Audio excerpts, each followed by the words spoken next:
શું તમે ઘણા બધા પ્રયત્ન કરવા છતાં પણ તમારું વજન ઘટાડી નથી શકતા કે પેટની ચરબી નથી ઘટાડી શકતા? તો સમસ્યા તમારા પ્રયત્નમાં નથી, પરંતુ શક્ય છે કે તમને ઇન્સ્યુલિન રેઝિસ્ટન્સ હોય, મતલબ કે ઇન્સ્યુલિન બરાબર કામ નથી કરતું. આજના વિડીયોમાં હું તમને એવી સરસ મજાની 5 ડાયટ ટિપ્સ આપીશ કે જેની મદદથી તમે ઇન્સ્યુલિન રેઝિસ્ટન્સ ઘટાડી શકશો અને તમે તમારું વજન અને પેટની ચરબી પણ ઘટાડી શકશો. આમાંથી ઘણી બધી ભૂલો 90% લોકો રોજ કરે છે અને તેના કારણથી જ વજન ઓછું થતું નથી. આ વિડીયો અંત સુધી જોજો, કારણ કે વજન ઘટાડવા માટે આ દરેક ટીપ ખૂબ જ અગત્યની છે. હું છું ડૉક્ટર ધર્મેશ ગોહેલ, નવજાત શિશુ તથા બાળરોગ નિષ્ણાંત. મારી હોસ્પિટલનું નામ છે નક્ષત્ર બાળકોની હોસ્પિટલ અને મારી હોસ્પિટલ રાજકોટમાં આવેલી છે, ઢેબર રોડ ઉપર, નાગરિક બેંક ચોક પાસે. આની પહેલાં અપલોડ કરેલા ઇન્સ્યુલિન રેઝિસ્ટન્સના વિડીયોમાં આપણે સમજ્યું હતું કે જો આપણે એવો ખોરાક ખાઈએ કે જેના કારણે આપણા બ્લડની અંદર ગ્લુકોઝ ખૂબ જ વધી જાય, ઝડપથી વધી જાય, તો એને કંટ્રોલ કરવા માટે આપણા શરીરમાં ઇન્સ્યુલિન પણ ખૂબ જ વધી જાય અને ખૂબ જ ઝડપથી વધી જાય. એને ઇન્સ્યુલિન સ્પાઇક કહેવામાં આવે છે. અને આ વધેલું ઇન્સ્યુલિન, આ વધેલા ગ્લુકોઝને ફેટ એટલે કે ચરબીમાં રૂપાંતરણ કરી દે છે અને એના કારણે જ આપણું વજન વધતું રહે છે. જો એ વિડીયો આપે ન જોયો હોય તો આપ ચોક્કસથી જોઈ લેજો. અને જો આવું વારંવાર થાય તો ઇન્સ્યુલિન રેઝિસ્ટન્સ થાય છે, મતલબ કે ઇન્સ્યુલિન બરાબર કામ નથી કરતો અને એના કારણે જ તમે ગમે તેટલા પ્રયત્ન કરો છતાં પણ તમારું વજન ઘટતું નથી, કારણ કે મૂળ સમસ્યા ઇન્સ્યુલિન રેઝિસ્ટન્સમાં છે.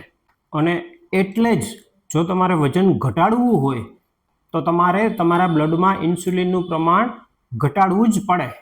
જો આ માહિતી તમને ઉપયોગી લાગી હોય તો જમણી બાજુ કોર્નરમાં નીચે સબસ્ક્રાઇબનું બટન છે, એ દબાવીને મારી ચેનલ ચોક્કસથી સબસ્ક્રાઇબ કરી લેજો.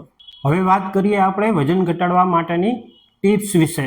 તો સૌથી મહત્વની અને ટીપ નંબર 1 છે આપણા ખોરાકમાં ખાંડ અને રિફાઇન્ડ કાર્બોહાઈડ્રેટનું પ્રમાણ શક્ય એટલું ઘટાડવું, અથવા શક્ય હોય તો સાવ ન લેવા. કારણ કે ખાંડ અને રિફાઇન્ડ કાર્બોહાઈડ્રેટ આપણા બ્લડની અંદર ઇન્સ્યુલિનનું પ્રમાણ ખૂબ જ વધારે છે અને ખૂબ જ ઝડપથી વધારે છે. આપણે ખાંડ, મધ, ગોળ અથવા એના જેવું બીજું ગળ પણ શક્ય એટલું ઓછામાં ઓછું લેવું જોઈએ અથવા તો સાવ ન લેવું જોઈએ. આપણે ચા, coffee, cold drinks, fruit juice વગેરે પણ શક્ય તેટલા ઓછા લેવા જોઈએ. રિફાઇન્ડ કાર્બોહાઈડ્રેટ્સ મતલબ કે મેંદો, સ્ટાર્ચ, કોર્નસ્ટાર્ચ અને તેમાંથી બનેલી કોઈ પણ આઈટમ આપણે શક્ય તેટલી ઓછી લેવી જોઈએ.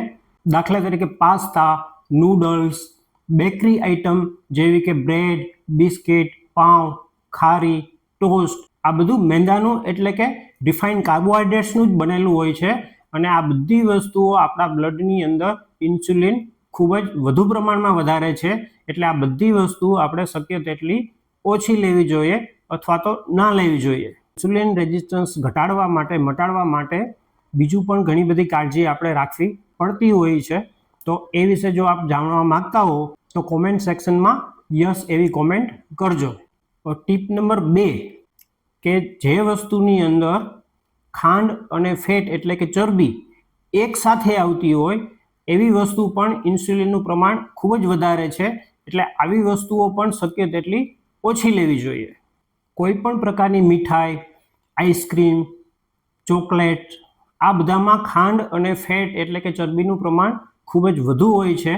એટલે આ બધી વસ્તુઓ પણ શક્ય તેટલી ઓછી લેવી જોઈએ.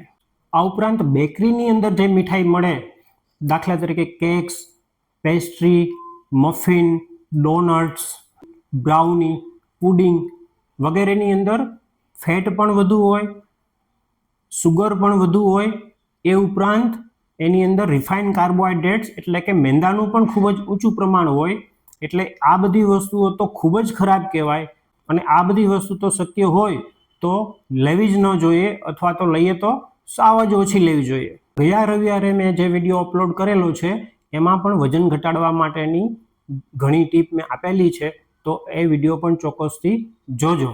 ટીપ નંબર 3, પ્રોસેસ ફૂડ, બહારનો ખોરાક, packaged food, junk food fast food જેવા કે બર્ગર, પીઝા, સેન્ડવિચ, હોટડોગ આ બધા મેંદાના જ બનેલા હોય અને એને કારણે ઇન્સ્યુલિન ખૂબ જ વધુ પ્રમાણમાં વધારે, એટલે આવી બધી વસ્તુઓ પણ ન લેવી જોઈએ. ટીપ નંબર 4, ફ્રૂટ્સ ખાવા આમ તો તંદુરસ્ત વસ્તુ છે, પરંતુ જેનું વજન વધુ હોય તેમને વધુ સુગર હોય એ ટાઈપના ફ્રૂટ્સ, દાખલા તરીકે પાકું કેળું, કેરી, દ્રાક્ષ, પાઇનેપલ વગેરે જેવા ફ્રૂટ્સ શક્ય તેટલા ઓછા ખાવા જોઈએ.